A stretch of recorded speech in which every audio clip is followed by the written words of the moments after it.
Good morning students, this is Subhas. Welcome you all on English Heaven channel. कैसे हैं आप लोग? उम्मीद करता हूँ आप सब लोग अच्छे होंगे। आज हम फ्लेमिंगो का नेक्स्ट चैप्टर करेंगे। उस चैप्टर का नाम है लॉस्ट स्प्रिंग, क्लास 12। ठीक है, आज हम ये वाला चैप्टर करने वाले हैं एंड हमने इसका फ्लेमिंगो का एक पहले से ही चैप्टर कर लिया है और इसकी एक पोएम्स हमने वो भी कर ली है। आप सब लोग जाके वहाँ से प्लेलिस्ट से देख सकते हैं सीक्वेंस वाइज। ठीक है, आज हम ये चैप्टर करने वाले हैं। इस चैप्टर के अंदर दो स्टोरीज हैं, दो सब स्टोरीज हैं। मैंने उनके नाम ये है, इनके नाम sometimes I find are rupee in the garbage, एक ये है, और अगला चैप्टर अगला एक और इसमें स्टोरी है I want to drive a motor car. तो ठीक है, इस चैप्टर में दो सब स्टोरीज हैं, उन दोनों के बारे में बहुत बेहतरीन, बहुत अच्छे तरीके से पढ़ेंगे नोट्स के माध्यम से, जहाँ पर आपको कतई बिल्कुल किसी प्रकार की दिक्कत नहीं होगी मार्क्स स्कोर करने में। अगर आप नोट्स के माध्यम से पढ़ेंगे तो सारी चीज़ें आपको ध्यान रहेंगी और आप बहुत अच्छे मार्क्स स्कोर कर पाएंगे। चलिए सबसे पहले हम टाइटल को समझ लेते हैं, उसके बाद हम बाकी चीज़ें समझेंगे। टाइटल है हमारा लॉस्ट स्प्रिंग। लॉस्ट का काफ़ी कॉमन मीनिंग है, आप सब लोग जानते हैं। लॉस्ट का मतलब होता है खो जाना, या यहाँ पर बात करते हैं कोई भी चीज़ आपको ना मिलना, आपके हाथों से चली जाना, या कोई भी जो अपॉर्चुनिटीज हैं या जो चांसेस हैं अवसर आपको मिलते हैं वो ना मिल पाना, तो वो होता है लॉस्ट। स्प्रिंग क्या होता है? स्प्रिंग का मतलब होता है, अगर हम लिटरली देखें तो हमारा वसंत ऋतु होता है जो मार्च से शुरू होता है और 31 जून तक चलता है। तो जब हमारा स्प्रिंग चल रहा होता है, वसंत ऋतु, उस दौरान पेड़ पौधे उग रहे होते हैं, फूल नए फूल आ रहे होते हैं, नए पत्ते आ रहे होते हैं, तो पेड़ पौधे ग्रो कर रहे होते हैं, तो उसके लिए बोला गया है। तो ये वहाँ पर लिटरल मीनिंग है। लेकिन चैप्टर में क्या होता है कि जो बच्चे हैं जिनकी नई नई उम्र है, छोटे बच्चे हैं, जिस एज में उन्हें एजुकेशन लेनी चाहिए, उस एज में आके वो कहीं काम काज कर रहे हैं इंडिया में या कहीं बाहर, तो इसलिए ऐसा बोला गया है लॉस्ट स्प्रिंग। तो यहाँ पर उन बच्चों का जो बचपना है इतना सुंदर होता है, बचपन यहाँ पर बहुत सारी लिबर्टी होती है, फ्रीडम होता है एंड टेंशन फ्री रहते हैं, तो वो सारी चीज़ें बच्चों की छिन जाती हैं। क्यों छिन जाती हैं? क्योंकि उनके ऊपर कुछ ऑब्लिगेशंस हैं, कुछ रिस्पॉन्सिबिलिटीज हैं, कुछ ड्यूटीज हैं, तो उसकी वजह से वो छोटी ही उम्र से ही काम करना शुरू कर देते हैं। तो इसलिए इस चैप्टर का नाम रखा गया है लॉस्ट स्प्रिंग। ठीक है, मतलब यहाँ पर बच्चों का जो चाइल्डहुड है, बचपन है, वो उनसे छीन लिया गया है, वो उनके अंडर में नहीं है, या उस दौरान जो सुविधाएं मिलती है वो उनको नहीं मिलती है, इसलिए ऐसा बोला गया है लॉस्ट स्प्रिंग। ठीक है, अब हम बात करेंगे इनके जो राइटर है वो अनीश दत्त है। अनीश दत्त एक फीमेल राइटर है उड़ीसा की। तो आप समझ पा रहे होंगे ये जो स्टोरी आज हम करने जा रहे हैं ये इंडिया की स्टोरी है, और इंडिया से कहाँ से? ये है आपका उड़ीसा।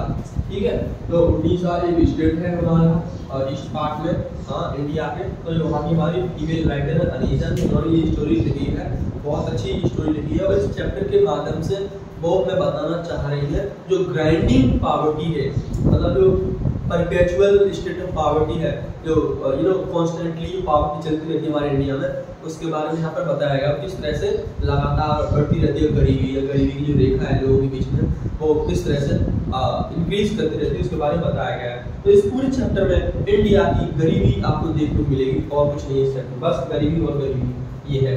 ठीक है, तो इस चैप्टर का जो जॉनर है वो ये है केस स्टडीज। एक तरह का ये केस स्टडीज है जिसमें हम जाके क्या पढ़ेंगे, सोशियो इकोनॉमिक कंडीशंस, जो बच्चे की सोशियो इकोनॉमिक कंडीशंस हैं उनके बारे में हम स्टडी करेंगे इस चैप्टर में। ठीक है, कैसे केस स्टडीज में? तो एक तरह का ये केस स्टडीज जॉनर है जिसमें उन्होंने ये थीम रखा है सोशियो इकोनॉमिक कंडीशन, मतलब सोशियो मतलब सामाजिक, हमारे समाज में किस तरह के लोग रह रहे हैं, कैसे कैसे काम काज करते हैं, क्या क्या उनका ऑक्यूपेशन है अपना घर चलाने के लिए, और इकोनॉमिक मतलब पैसों का संबंधित, तो सीधा मतलब है। ठीक है, अब हम बात करेंगे इसका लिटरेरी पीरियड कौन सा है। तो इसका लिटरेरी पीरियड है पोस्ट मॉडर्नाइजेशन। जैसा कि मैंने हर एक बार बताया है कि जब भी आप लिटरेरी पीरियड ढूंढते हैं या बात करते हैं उसके बारे में, तो आप इनका जो बर्थ है, ठीक है, जो भी हमारे राइटर का बर्थ होता है उसमें पता लग जाता है कौन से लिटरेरी पीरियड में चैप्टर कंपोज किया गया है, लिखा गया है और पब्लिश किया गया है। ठीक है, तो इनका जन्म हुआ था 1964 में, लेकिन ये किताब में दिया गया है 1964, लेकिन इंटरनेट में दिया गया है 44। तो उसमें कोई बड़ी बात नहीं है, आप देख लेना, वो ज़्यादा इंपॉर्टेंट नहीं है वहाँ पर जब आप आंसर्स लिखेंगे। लेकिन फिर भी हम डिस्कस कर लेते हैं, ठीक है। तो ऐसे करके हमें पता लग जाता है। और ये हमारा पोस्ट मॉडर्नाइजेशन है, वो हमारा कब शुरू होता है 1945।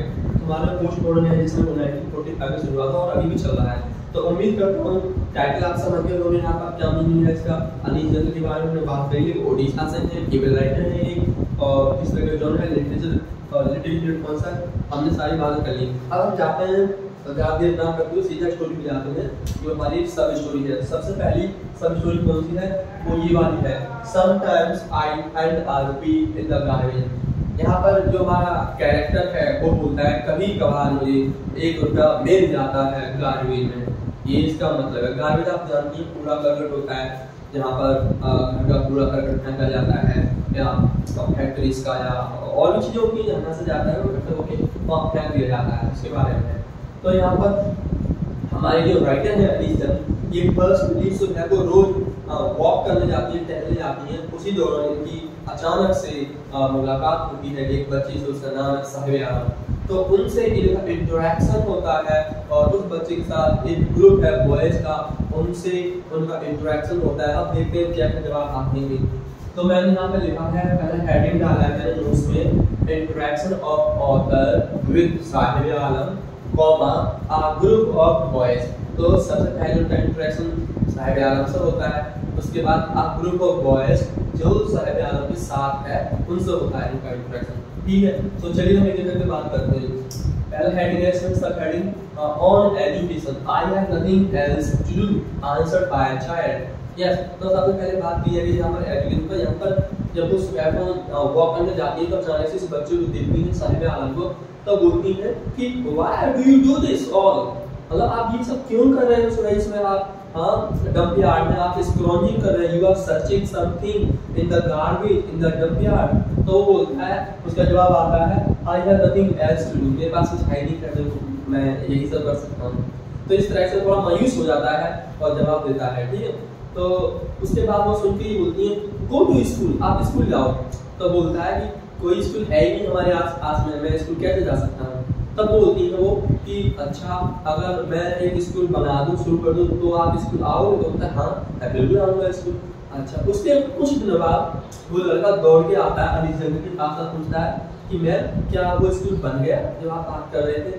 तो वो बोलती है बेटा स्कूल बनने में टाइम लगता है, इतनी जल्दी नहीं बन जाता है। लेकिन साथ में अनिल जैन को यहाँ पर एहसास होता है कि उनकी तरह न जाने कितने सैकड़ों लाखों लोग होंगे हमारे देश में जो पॉलिटिशियंस हैं या जो ऑफिसर्स हैं जिन्होंने इस तरह की एम्पैथी या फॉलो प्रॉमिसेस की होंगी स्टूडेंट से उनके हित में कुछ करने के लिए। तो उन्हें चीज़ का एहसास होता है, वो थोड़ी निराश हो जाती है इस चीज़ को समझकर, ठीक है।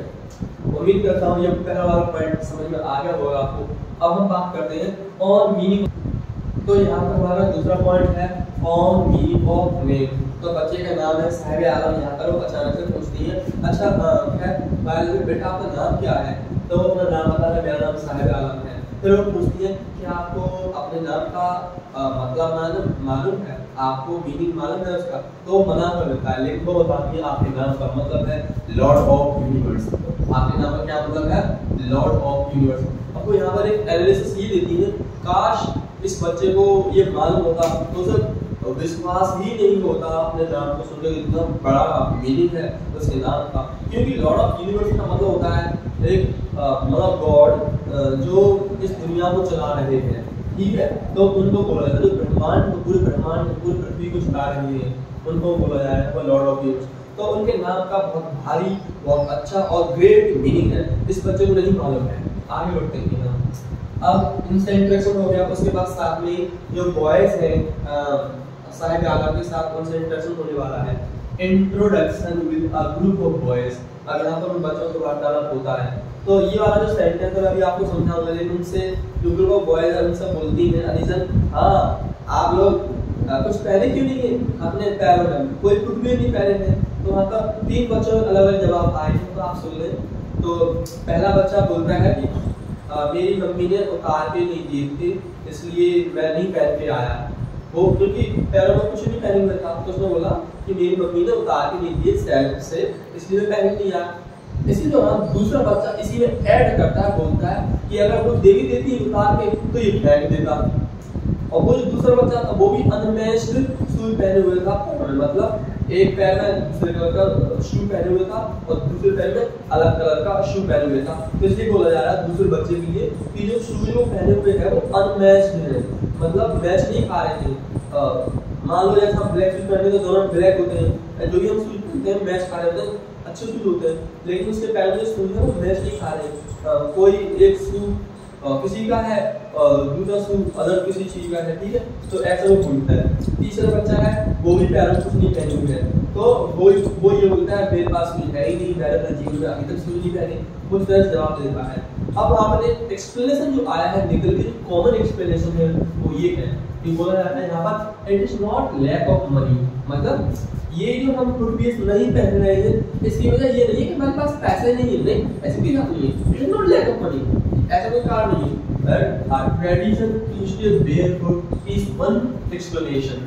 तो बोला जा रहा है ये एक प्रकार का हमारे लिए ट्रेडिशन है जहाँ पर हम बिना शूज के रहते हैं। तो ये एक अजीब सा एक्सप्लेनेशन निकल के आता है और जब अलीजन इस एक्सप्लेनेशन को सुनती है तो एकदम शॉक हो जाती है, क्या ये भी एक प्रकार का एक्सप्लेनेशन हो सकता है जहाँ पर लोग इस तरह से बात कर रहे हैं कि it's not lack of money but a tradition where we stay very good. So ये बहुत अजीब सा एक्सप्लेनेशन है, लेकिन मैं आपको बता दूं ये जो एक्सप्लेनेशन है इसका यहाँ पर बहुत गहरा मीनिंग है। एक्चुअली जो बच्चे हैं वो अपनी जो रियल आइडेंटिटी है या जो रियल की प्रॉब्लम्स हैं, जो कोर प्रॉब्लम्स हैं, वो उनको छुपाना चाह रहे हैं, वो नहीं रिवील करना चाहते हैं दूसरों के लिए, सोसाइटी के लिए। क्योंकि आप सब लोग जानते हैं आप जितना दुख में दूसरों को बांटोगे और सब कुछ फायदा नहीं होने वाला है, आपकी प्रॉब्लम्स और बढ़ जाएंगे, वो जब गाएंगे बता देंगे लोगों को, तो वही यहाँ पर हो रहा है। तो वो जो बच्चे हैं they are trying to hide that core problem, so that is why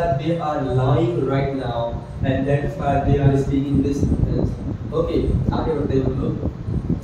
Children have faith in God and goddess, they pray for the shoe। अब यहाँ पर बताया जा रहा है जो बच्चे यहाँ पर हैं इस गली में जो पल रहे हैं उनका बहुत बड़ा विश्वास है, भरोसा है भगवान पे, गॉड है गॉडेस पे, ठीक है, भगवान या जो देवी होती है उन पे। इसलिए वो क्या करते हैं मंदिर के पास जाते हैं, मंदिर जाते हैं और गॉड से प्रे करते हैं कि भगवान मुझे एक जोड़ी आप शूज दिला दो या मुहैया करा दो। तो इस तरह से वो करते हैं। ये जो है स्टोरी, ये बच्चों के द्वारा स्टोरी नहीं है, ये अनीश चंद्र ने अपनी तरफ से एक स्टोरी बताई है उडुपी की। उडुपी कर्नाटक में एक जगह है उडुपी, तो वहाँ की एक स्टोरी है, उन्हें अचानक से याद आ जाती है अनीश चंद्र को, तो बीच में ही वो अपनी खुद की स्टोरी बनाने लग जाती है कि हाँ मुझे याद है एक बार मेरे साथ क्या हुआ था कि उडुपी की बात है, तो वहाँ पर मैंने देखा था कि एक बच्चा मंदिर के सामने खड़ा हुआ था और प्रे कर रहा था कि भगवान मुझे एक जोड़ी शूज दिला दो तो बहुत अच्छा रहेगा, मैं बहुत खुश हो जाऊंगा। तो ऐसे ऐसे देखो एक अपनी स्टोरी बता रही है, ये बताने के लिए मतलब गरीबी किस लेवल पे है और मतलब गरीबी चरम सीमा पे है, आप देख सकते हैं क्या हालात है गरीबी की देश में हमारे। ओके, तो ये हमारा पॉइंट हो गया यहाँ पर। अब जाते हैं नेक्स्ट हेडिंग पर। यहाँ पर क्या होता है, जो साहिब आलम है हमारा कैरेक्टर, वो अपने शहर या अपनी जगह पर ले जाता है अनीस सर जो मैम है उनको सीमापुरी ले जाता है। सीमापुरी दिल्ली में एक जगह है, ठीक है, Seemapuri on the periphery of Delhi the big dumpyard. तो पेरिफेरी क्या होता है, पेरिफेरी होता है देश या जिस शहर में आप रह रहे हैं उसके आप जब बाउंड्री से होके जाते हैं तो बोला जाता है पेरिफेरी। तो दिल्ली के किसी किनारे पर एक शहर बसा हुआ है, उसका नाम है सीमापुरी। तो वहाँ पर ये बच्चा ले जाता है और वहाँ पर क्या है, एक बहुत बड़ा सा डंपयार्ड है जहाँ पर वाहनों से कूड़ा करकट आता है, ट्रैक्टर से, डीसीएम से या ट्रक से बहुत सारा कूड़ा करकट आता है, वहाँ पर डाल दिया जाता है, ठीक है। तो एक बहुत बड़ा डंप याद है वहाँ पर ले जाता है। अब देखते हैं वहाँ पर क्या होता है। Occupied with squatters came from Bangladesh in 1971। अब यहाँ पर बोला जा रहा है वो सीमापुरी ले जाती है तो वहाँ पर लोगों को देखती है तो मालूम पड़ता है कि वहाँ पर ज्यादातर स्क्वैटर्स हैं। स्क्वैटर्स का क्या मतलब होता है, ऐसे लोग जो अनलॉफुली या इलीगल तौर पे किसी अनयूज्ड लैंड या बिल्डिंग में रह रहे होते हैं काफी लंबे टाइम से, उनको बोला जाता है स्क्वैटर्स। और ये स्क्वैटर्स हैं ज्यादातर बांग्लादेश से आए हुए हैं। तो ये कब आए थे? 1971 में। इनमें से साहिब आलम की फैमिली भी एक एग्जाम्पल है। तो साहिब आलम की जो फैमिली है वो भी इन्हीं के अंदर आती है, मतलब ये लोग भी स्क्वैटर्स हैं। तो ये लोग कब आए थे? साहिब आलम के परिवार के लोग 1971 में आए थे बांग्लादेश से इंडिया में। क्यों आए थे? इसका कारण था जब वो वहाँ पर रह रहे थे उस दौरान वहाँ पर एक क्राइसिस आ गया था, एक प्रॉब्लम क्रिएट हो गया था कि बहुत तूफान आया, स्टॉर्म आया, ड्रॉट आ गया, सूखा पड़ गया। तो वहाँ पर प्रॉब्लम्स आ गई, उनके घर मकान मतलब सब बर्बाद हो गए, सब बर्बाद हो गए। इतना अच्छा फील्ड था ढाका में जहाँ पर अच्छा खासा फसल होता था, सब बर्बाद हो गया, सब तहस नहस हो गया। तब उन्होंने डिसीजन लिया कि अब हमें यहाँ से चलना चाहिए जहाँ पर हमें खाने के लिए कुछ मिल सकता है। ठीक है, तो इसलिए 1970 में इंडिया आ गया, इंडिया में कहाँ पर ढहली रहने लग गई। ठीक, अब यहाँ पर बताया जाएगा कंडीशन। कंडीशन मतलब सीमापुरी में वो गई है, तो सीमापुरी में जब जाती है तो कॉमनली वहाँ पर देखती है, एक नजर देखती तो मालूम पड़ता है यहाँ पे जो घर मकान है लोगों के किस तरह से बने हुए हैं, लोग किस तरह से रह रहे हैं, तो वो सब यहाँ पर बताया गया, कंडीशन बताई गई है। तो ये है मड, मतलब वहाँ पर जो लोग हैं उनके जो घर मकान है वो गीली मिट्टी से बने हुए, मतलब मिट्टी की दीवारें हैं, मिट्टी के घर मकान है उनसे बने हुए, मड बोला जाता है। रूफ ऑफ टिन, जो घरों की जो छत है उसमें टीन पड़ा हुआ है। ठीक है, फिर है टर्पोलिन। टर्पोलिन क्या होता है? हिंदी बोलते हैं तिरपाल। जैसे गांव वगैरह भुस बांधते हैं या और भी सामान बांध लेते हैं, ठीक है, ऐसे ही वहाँ पर टर्पोलिन भी पड़ा रहता है उनकी छत पे। उसके बाद है डिवर्ट ऑफ सीवेज, और यहाँ पर ये लोग रह रहे हैं वहाँ पर उन लोगों को दिक्कत रहती है सीवेज की, मतलब जैसे टॉयलेट है या लैट्रिन है तो उसका पानी या जो भी है वो कहीं ना कहीं तो जाएगा ही जाएगा, तो उसके लिए जगह नहीं है वहाँ पर, गलत सलत जगहों पे वो जाता रहता है। तो इसलिए बोल रहा है डिवर्ट ऑफ सीवेज। डिवर्ट का मतलब होता है मतलब sewage, the facility of sewage is not there at all. Sewage की कोई सुविधा नहीं है वहाँ पर। लोग फ्रेश होने के लिए खेतों में जाते हैं, जैसे ओपन एरिया वहाँ पर जाते हैं, या अगर वहाँ जा भी रहे हैं तो वहाँ पर फुल सुविधा नहीं है सीवेज की। ठीक है, ड्रेनेज, नाली या नाले जो वहाँ पर है वो प्रॉपर तरीके से काम नहीं कर रहे हैं, तो उनका भी वहाँ पर एक प्रॉब्लम है, वो पुराने हैं और सही काम नहीं कर रहे हैं। रनिंग वाटर, जो रनिंग वाटर है वो भी इधर बर्बाद होता रहता है, कोई अच्छा यूज नहीं हो रहा है। तो इस तरह से यहाँ पर हमें अनीस जंग ने सीमापुरी की कंडीशन बताई है, किस तरह की कंडीशन है, ये कॉमन तरीके से उन्होंने बता दिया कैसे कैसे वहाँ लोग रह रहे हैं, किस तरह के उनके घर मकान है, क्या क्या सुविधाएं हैं, क्या क्या सुविधाएं नहीं है। 10,000 वेरिफिकर्स लिव। अब यहाँ पर सीमापुरी में करीब करीब 10,000 वेरिफिकर्स रह रहे हैं। वो कब से रह रहे हैं? तकरीबन 30 इयर्स, 30 साल से भी लोग वहाँ पर रह रहे हैं। सीमापुरी कितने लोग?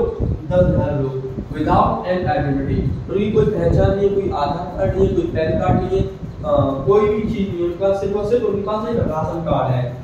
राशन कार्ड दिया है सरकार ने, वोट दिया क्योंकि उन्हें वोट लेने होते हैं, तो वोटर्स लिस्ट तैयार हो गया आती है, तो इसलिए उनका राशन कार्ड तैयार कर दिया गया। राशन कार्ड में राशन मिल जाता है बस। राशन कार्ड के अलावा उनके पास कोई आइडेंटिटी नहीं है, ना ही आधार कार्ड है, नो पैन कार्ड, और जितनी भी आइडेंटिटी कार्ड होते हैं वो कोई कार्ड नहीं है, तो विदाउट आइडेंटिटी कार्ड। तो ये सारे के सारे लोग किसी आइडेंटिटी कार्ड के साथ नहीं रह रहे हैं। अच्छा, इलेक्ट्रिकल्स क्या होता है? इलेक्ट्रिकल्स जो डकयार्ड पे लोग आप जाते हैं वहाँ से कूड़ा करकट उठाते हैं और ले जाते हैं, उनको बोला जाता है इलेक्ट्रिकल्स। ठीक है, अब आगे की बात की कर लीजिए। वुमेन इन टैटर्ड साड़ी से we would rather live here, the field that give us grain than the fields that give us no grain। यहाँ पे बोला जाता है मतलब एक ग्रुप है महिलाओं का, वो फटी पुरानी साड़ी पहनी हुई है और वो एक ग्रुप में बोलती हैं कि हम ऐसी जगह रहना पसंद करेंगे या एक ऐसे फील्ड में रहना पसंद करेंगे जो हमें अनाज देता है। ठीक है, ना कि एक ऐसी जगह जो हमें कुछ भी नहीं देता खाने के लिए। जहाँ से बात कॉमन बात है, जिस व्यक्ति को जहाँ रोजगार मिलेगा वो वहाँ पर रहेगा, और ये हम सभी के साथ होता है बड़े लेवल पे। लोग आप अपनी 10-20 बीघा 50 बीघा जमीन जाकर छोड़ के दूसरी जगह चले जाते हैं, क्यों? अपने रोजगार के लिए। तो वही बात कही जाती है, व्यक्ति को जहाँ रोजगार मिलेगा, जहाँ एम्प्लॉयमेंट मिलेगा वो वहाँ चला जाएगा। तो ऐसे यहाँ पर हो जा रहा है, वो यही बात कह रही है यहाँ पर। और दूसरी बात और है यहाँ पर, एक बात और दिखाई जा रही है, यहाँ बोला गया women in tattered sari. Tatters edition में और बताया जा रहा है कि लोग जो है बहुत ही ज्यादा दयनीय स्थिति है उनकी, बहुत ही ज्यादा गरीबी में रह रहे हैं। टैटर्स साड़ी मतलब बताया फटी पुरानी, मतलब फटी भी है साड़ी और पुरानी भी है, तो वो पहनी हुई है और वो पहन के वो ये सब कह रही है। तो इन सभी के माध्यम से गरीबी का जो लेवल है हमारे इंडिया में जो चरम सीमा पे है, छू रहा है चरम सीमा को, उसको लेके बताया जा रहा है। ये है यहाँ पर, ठीक है। नेक्स्ट पॉइंट है सर्वाइवल इन सीमापुरी मींस रेगुलिंग। अब यहाँ पर एक बात बोली जाएगी, अगर हम बात करें सीमापुरी में जीवन यापन लोग करते हैं या कर रहे हैं, सीधा इसका मतलब जाता है अगर कोई सीमापुरी पर रह रहा है सर्वाइवल के लिए, तो सीधा मतलब उसका रेगुलिंग मतलब ये हुआ सीमापुरी में जितने लोग अब रह रहे हैं तो वो अपना जीवन यापन कैसे कर रहे हैं, वो एकमात्र साधन है वो है रैग पिकिंग। बस रैग पिकिंग, सिर्फ और सिर्फ रैग पिकिंग, इसके अलावा उनके पास कोई रोजगार नहीं है। इसके सहारे से, इसके माध्यम से वो अपना जीवन यापन कर रहे हैं। प्लस उनके घरों में परिवारों में जो बच्चों का जन्म होता है वो भी ग्रो होते हैं और पार्टनर होते हैं, लाइफ पार्टनर होते हैं, और ग्रो होते जाते हैं और वे लोग भी उसी काम में लग जाते हैं। इनको यहाँ पर बहुत टाइम बीत जाता है, 10 साल बीती, 20 साल बीती काम करते हैं, तो काफी लंबा टाइम हो जाता है। It has acquired the proportions of fine art। अब यहाँ पर बोला जा रहा है फाइन आर्ट, मतलब it has acquired the proportions of fine art, मतलब वहाँ पर जो लोग हैं तो लंबे टाइम से काम कर रहे हैं, 10 साल 20 साल 25 साल 30 साल 35 साल 40 साल, ठीक है, तो काफी टाइम हो जाता है। जाहिर सी बात है जब आप इतने लंबे टाइम से काम कर रहे हैं किसी फील्ड में तो आपको बहुत सारा एक्सपीरियंस हो जाता है, आपकी नॉलेज बढ़ जाती है और आप कॉन्फिडेंट हो जाते हैं, आप काफी पॉजिटिव हो जाते हैं और उस काम में एक आप कला बना लेते हैं। तो वहाँ के कुछ लोगों ने एक तरह का वो कला बना लिया है। जैसे इसका हम ऐसा समझ सकते हैं, मान लो कोई व्यक्ति कोई काम करने जा रहा है शुरुआत में, तो शुरुआत में डिफिकल्टीज होती हैं, प्रॉब्लम्स होती हैं, लेकिन एक समय ऐसा आता है वो उसमें परफेक्शन पा लेता है, मतलब धीमे धीमे वो परफेक्ट हो जाता है, उसे दिक्कत नहीं आती है, उसके काम में एफिशिएंसी आ जाती है, मतलब कम टाइम में क्वालिटी वर्क कर पाता है और उसमें उससे फायदा भी होता है। तो यहाँ पर नहीं बोला जा रहा है the people who are living in Simapuri have acquired the proportions of fine art, means they have got certain kind of skills in the work of rag picking from the dump yard of Simapuri। तो यहाँ पर ये बताया जा रहा है, तो जो एक्सपीरियंस लोग हैं वो आसानी से जो डंप यार्ड है वहां से अच्छी इनकम कर लेते हैं, अच्छी इनकम जनरेट कर लेते हैं, जिससे उनका घर बार चल जाए, ठीक है। Garbage to them is gold. अब बोला जा रहा है ये जो गार्बेज है सही मायने में इन लोगों के लिए एक प्रकार का गोल्ड है। अब यहाँ पर वास्तव में गोल्ड नहीं है वो वाला जब सुनारी में जाता है, तो ये एक प्रकार का यहाँ पर मेटाफर है जो यूज किया गया है।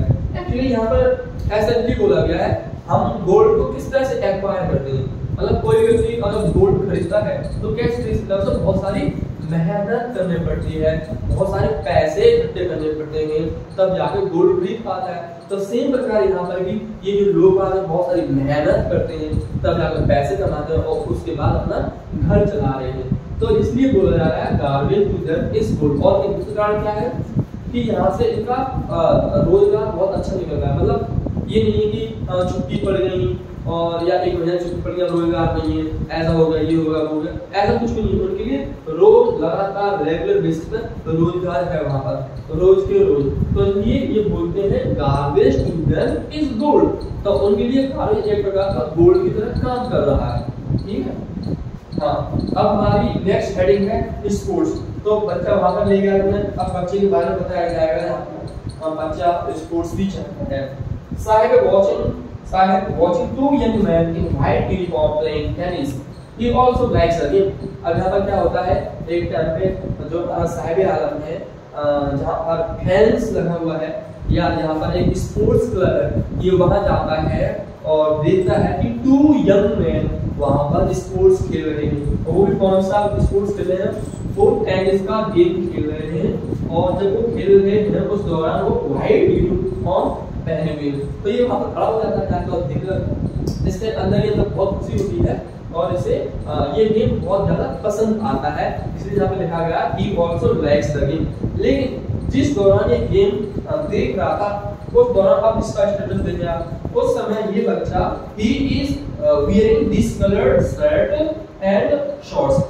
जिस समय ये गेम देख रहा था उस समय इसकी जो शर्ट थी वो कैसी थी, डिसकलर्ड, मतलब कलर का कोई खास शर्ट नहीं था, डिसकलर का यहाँ से मतलब है शर्ट का कलर उड़ चुका था, फेड अवे हो गया था कलर, और ऐसा ही शॉर्ट्स पहने हुए था, हाफ पहने हुए था, ठीक है। तो जो कपड़े पहने हुए हैं पुराने हैं, डिसकलर्ड हैं, ये बताया गया। And disregarded shoes from by some rich boy, और रिजेक्टेड शूज पहने हुए हैं जो भी एक रिच बॉय के द्वारा फेंक दिए गए हैं। तो वर्तमान समय में जब ये स्पोर्ट्स फैंस के पास आया है, क्लब के पास आया है, उस दौरान डिसकलर्ड शर्ट एंड शॉर्ट पहने हुए हैं एंड रिजेक्टेड शूज पहने हुए हैं, ठीक है। और एक शूज में छेद भी हो रहा है, ठीक है।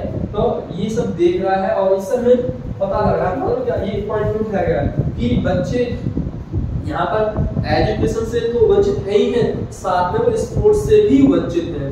मतलब बच्चों को किसी भी प्रकार की फैसिलिटी नहीं मिल रही है, no education, no sports, no medical facility, किसी भी तरह की फैसिलिटीज नहीं मिल रही है, ये भी गरीबी है, ये यहाँ पर बताया गया है। हमारी लास्ट इसमें हेडिंग है सब हेडिंग, साहेब चेंजेस हिज ऑक्यूपेशनल वर्क। साहेब अपना ऑक्यूपेशनल वर्क अब चेंज कर देता है। पहले वो रैक पिकिंग का काम कर रहा था, डबिया पे जा जाके, ठीक है, लेकिन अब वो ये काम बंद कर देता है। देखते हैं क्यों बंद करता है। earlier he was a rag picker, now working at the mill booth। पहले वो रैग पिकिंग का काम करता था, जैसा कि हम पूरी स्टोरी डिस्कस करते आए, लेकिन अब वो कहाँ पर काम करता है, मिल बूथ। ये मिल बूथ है, यहाँ पर काम करता है, ठीक है। मतलब कहीं ढाबा पे काम कर रहा है तो ढाबा का जो मालिक है वो उसे एक स्टील का कैनिस्टर दे देता है, कहता है जाओ आप दूध लेके आओ। तो इसका यहाँ पर काम है, सुबह शाम जाता है दूध लेके आता है वहाँ मिल्क बूथ से, ठीक है। तो इसलिए ऐसा बोला गया है। आगे बढ़ते हैं। Now working at the milk booth, having steel container, तो इसके पास स्टील का कंटेनर है। Paid 800 rupees per month, बोला जा रहा है इस बच्चे को 800 रुपीस दिए जाते हैं पर मंथ, ठीक है। साथ में इसको मील्स भी मिलते हैं, दो प्रकार के, मॉर्निंग को भी मिलता है, लंच भी मिलता है और साथ को भी मिलता है। तो मतलब ऑल मील्स, जो भी मील्स हैं वो सारे के सारे से मील्स मिलते हैं। तो आप देख सकते हो अब क्या हो रहा है, पहले अपना काम कर रहा था, उस दौरान खुद का बॉस था, लिबर्टी थी, फ्रीडम था, खुद का ही बॉस था, किसी के अंडर में काम नहीं कर रहा था, अब किसी के अंडर में काम कर रहा है। और इस दौरान इसे सिर्फ और सिर्फ 800 रुपीस मिलते हैं पर मंथ और सारा खाना मिलता है। आगे, sahib is no longer his own master, मतलब बोला जा रहा है साहिब आलम अब वो एक खुद का मास्टर नहीं है। मतलब ये हुआ यहाँ पर अब वो किसी के अंडर में काम कर रहा है। पहले काम खुद का कर रहा था, खुद की बिजनेस थी, ऐसे मान लो खुद का काम था, लेकिन अब वो किसी के अंडर में काम कर रहा है, ठीक है। तो यहाँ पर हमारी ये स्टोरी आगे खत्म हो जाती है। अब यहाँ पर पूरी स्टोरी में क्या क्या बताया गया आप ध्यान से समझिए। यहाँ पर बच्चे का एजुकेशन बताया गया, उसके पास भी एजुकेशन थी। स्पोर्ट्स की बात आई यहाँ पर हमें बताया जा रहा है बच्चा जो तरह तरह के स्पोर्ट्स है उनसे वंचित है, कोई स्पोर्ट्स उसे नहीं मिल रहा है। यहाँ पर ट्रांजिशंस आ रहे हैं उसकी जॉब को लेकर, मतलब वो he wants to earn some more money, so that is why he has switched over his work. Earlier he had been doing the work of the rag picking, but now he has changed that and therefore he has started going to the milk booth. Okay, तो यहाँ पर ये हमें लिखा गया है। और यहाँ पर जो महिलाएं हैं उनके बारे में बताया गया है, और जो एक ग्रुप ऑफ बॉयज था उनके बारे में बताया गया है। तो ये हमारी स्टोरी है, बहुत अच्छी स्टोरी है, थोड़ी इमोशनल स्टोरी है, जो हमारे देश में जो गरीब लोग हैं उनके बारे में बताया गया है। अनीश जंग ने बहुत अच्छे से इसके ऊपर सब किया है। इसका एक और पार्ट है I want to travel car, उसमें मुकेश की कहानी है। उम्मीद करता हूँ आप सब बच्चों को ये हमारा चैप्टर लॉस ऑफ स्प्रिंग समझ आया होगा और इसके अंदर ये जो भी दिया गया है। अगर आपको इसी तरह से जितनी भी वीडियोस चाहिए जिस भी चैप्टर्स पे, आप सीधे प्लेलिस्ट में जाके चेक कर सकते हैं। सारा कुछ प्लेलिस्ट में दिया गया है सीक्वेंस वाइज।